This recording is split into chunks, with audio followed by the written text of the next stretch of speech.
mood is solid, man. I'm excited to be here again, excited to do work.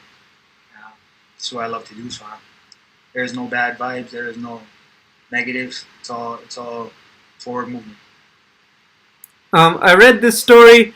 How did you pick Coconut Bombs as your Instagram handle of all the ones that probably popped up? These bad boys right here. Say no more. I get that. You've had a fight with no fans. You've had the big fight in a stadium in Australia.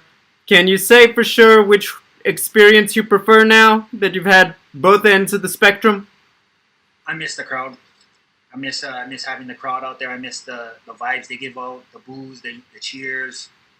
When they see action, they're cheering louder and louder, and that's what I miss the most. Going in there and having no crowd, it just kind of feels like another sparring session or another. Yeah, it just feels like a big sparring session to me with no crowd. So I really miss the crowd. I wish they were there. Now, you're obviously at the apex for UFC 250, but it is now officially Contender Series season again with everything going on. Does it add any extra nostalgia to be at the apex during this time for you? Yeah, it's where I made my. It's where I got my contract. It's where I got my first UFC win. So this cage, it means a lot.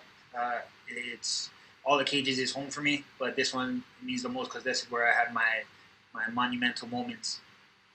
This may sound odd because you just had that fight, but does the Contender Series fight feel any different from, let's say, UFC 250? Because you're in the same place, because there's hardly anybody there, is there any different feeling in terms of when you're actually out there in the cage? Yeah, the Contender Series, I did have the people that mean most to me, my family. The UFC 250, they weren't there, so it, it felt like it didn't feel right. I always want the people that mean the most to me. I want them there. I want them to see all the hard work that I put in. I want them there, you know. So for them to not be there, it sucks. But I know they'll be there soon.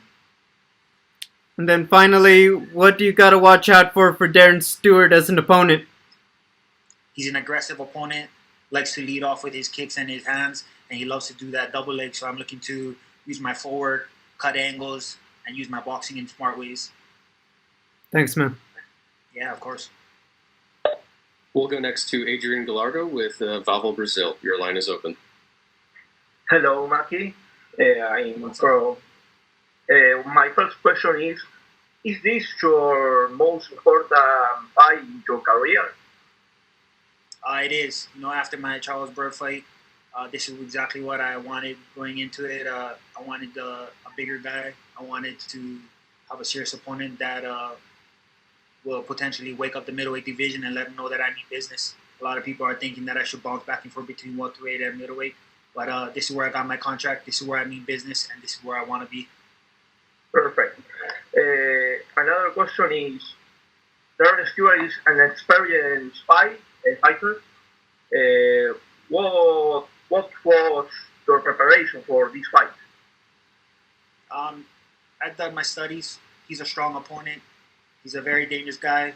And I'm a very dangerous guy. So we're gonna go in there, man. We're dogs. I'm gonna go in there and throw it down and do what I do best. Look for the opportunity to finish at every aspect of the game. And I know my confidence and what I've done in this camp will prevail. Perfect. And last question: what was your preparation in these times with the pandemic? I'm sorry. What was that, boss? Yes. What was my preparation? Yes. This time around, I just working on all my weak points that I feel like he could capitalize on me on, and bringing in the right guys to spar and trusting the process most of all. This quarantine back home, it's very serious, and they're not letting guys in from. You can't have groups more than 10 people, so it's really hard to get the right guys in that you need. But luckily, I'm able to get I was lucky to get the right people in that I needed to complete this camp and feel 110% confident that I'll go in there and get the W. Thank you, Maki, and good luck for your fight. Thank you.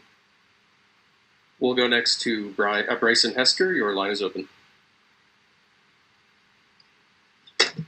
How you doing? I'm doing good, boss. All So your last fight was 2 months ago today, actually. How active would you like to stay if everything goes perfect on the 8th? Like, how active would you like to be for the rest of the year? This is ideal right here. Every couple months, come in and do battle, represent my island. This is what I love to do, man. I love to compete against the best in the world. This is what gets me up in the morning. This is ideal for me. Every couple of months, come in here and do work and climb the rankings. And you mentioned after your last fight that middleweight is your division now. Can you speak on how much better you feel during fight week itself without having to cut that extra 15 pounds? I feel 110% better, man. 170, cutting to 170 was taken away from my health, man. I just didn't feel all there. It didn't feel right for me, and I'm getting older. And my man muscles is coming in. So 185 is the perfect spot for me. I feel good. My mind is there. My health is here. I can make weight. Not fairly easy, but I make weight, and I'm confident, man. I have the confidence behind it. Going into battle the next day, I feel my rehydration is prime. Back when I was going to 170, it didn't feel all there. Going into the fight, I didn't feel all the way rehydrated and back to normal, So I carry myself a lot better at 185. And you're pretty early into your UFC career. You were on your last fight. You were on UFC 250, and you were on the prelims, and then now you're in the People's main event slot, right under the co-main event. So how are you gaining traction so fast? How's everything come together so well? It seems like. I feel like I carry myself as a champion, man. All these things, my mouth is bringing to fruition what I want. This is what I want to do. This is where I want to be. I want to climb these ranks. I want to fight the best in the world, and to do that, you gotta speak it. You gotta believe it, and this is exactly what I'm doing.